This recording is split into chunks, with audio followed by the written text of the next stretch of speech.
Alors, chaque année, c'est la grande question qui revient. Où placer son argent pour qu'il travaille un peu? Pour 2026, les ETF, on en entend beaucoup parler. Ça semble être une piste vraiment intéressante. Mais voilà, lesquels choisir? C'est exactement ce qu'on va décrypter ensemble aujourd'hui. On va droit au but? C'est la question que tout le monde a sur les lèvres. Est-ce qu'il existerait un ETF magique, une sorte de formule secrète pour garantir le succès en 2026? Honnêtement, on adorerait tous que ce soit si simple, mais la réalité de l'investissement, c'est quelque chose de bien plus personnel qu'un simple code à 3 lettres. Et voilà, tout est dit. Il faut vraiment se sortir de la tête cette idée d'un ETF qui serait le meilleur pour tout le monde. Le vrai but du jeu, c'est de bâtir une stratégie qui nous correspond, qui colle à notre situation. Dans les prochaines minutes, on va justement explorer les outils pour trouver l'ETF qui sera parfait pour ses propres objectifs. Allez, on commence par le commencement, les fondations. Avant même de penser à la décoration ou à mettre un toit, il faut s'assurer que la base est solide comme du roc. En investissement, c'est exactement la même chose. Et cette base, ce sont les ETF de cœur de portefeuille. L'image de la pyramide, elle est parfaite pour ça. Ces ETF, ce sont la base, large et stable, sur laquelle on va pouvoir construire tout le reste. Ce ne sont pas forcément eux qui vont faire les gros titres ou des performances spectaculaires du jour au lendemain, mais c'est grâce à eux qu'on peut dormir tranquille et que le portefeuille peut traverser les tempêtes sans sombrer. Jetons un œil à 3 de ces piliers potentiels. Chacun a son petit nom, son ticker. D'abord, on a VT. Pensez-y comme un passeport pour l'économie mondiale. En un seul clic, on investit partout sur la planète. C'est la diversification ultime. Ensuite, il y a VTI. Là, c'est le pari sur la puissance américaine, une exposition totale à la plus grande économie du monde. Et enfin, SCHD, qui est un peu plus malin. Il ne se contente pas de chercher la croissance, il cible des entreprises de qualité qui, en plus, versent un revenu régulier sous forme de dividendes. On parle d'un rendement qui tourne autour de 3,8% en ce moment, c'est quand même pas mal. Et là, on touche à un choix vraiment fondamental. Est-ce qu'on mise tout sur la locomotive américaine, avec un ETF comme VTI, ou est-ce qu'on joue plutôt la carte de la diversification mondiale, avec par exemple Ixus? D'un côté, on a le moteur économique qu'on connaît tous, de l'autre, on a peut-être des opportunités sous-évaluées sur d'autres continents. C'est un vrai dilemme stratégique.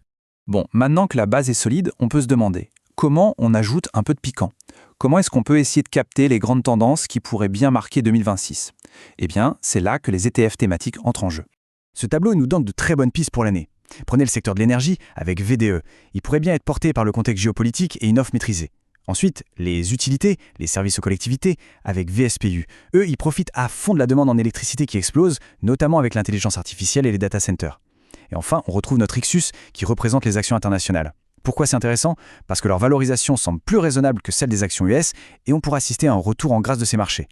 Et si on allait un peu plus loin? Si on sortait des sentiers battus? Pour les investisseurs qui cherchent des stratégies un peu plus pointues, il existe des ETF qui fonctionnent de manière différente. Allons explorer ces approches un peu plus innovantes. Attention, ici, la mécanique est un peu plus subtile. MOIT, par exemple, va investir dans ce qu'on appelle des forteresses économiques, des entreprises si dominantes qu'elles sont quasi intouchables par la concurrence. GD, lui, c'est un mélange un peu spécial. Il met des actions et de l'or dans le même panier. C'est une sorte d'assurance intégrée. Et puis il y a Kaye, qui joue dans une autre ligue. Il utilise des outils financiers plus sophistiqués, les options, pour essayer de générer des revenus élevés. Le potentiel est là, mais attention, c'est aussi bien plus complexe à saisir. D'accord. On a vu plein d'idées. Des ETS de base super solides jusqu'à des stratégies plus audacieuses. Mais la question reste, concrètement, comment on choisit? C'est le moment de sortir la boussole et de tracer son propre itinéraire. Et on boucle la boucle. On revient à notre point de départ. Mais j'espère, avec un regard neuf. Le mot qui change tout, c'est ce « pour moi ». L'investissement, ce n'est pas une course, ce n'est pas une compétition. C'est la construction sur mesure d'un outil financier pour atteindre ses propres rêves. Alors, voici cette fameuse boussole. Elle est toute simple, elle a 3 directions. 1. L'objectif.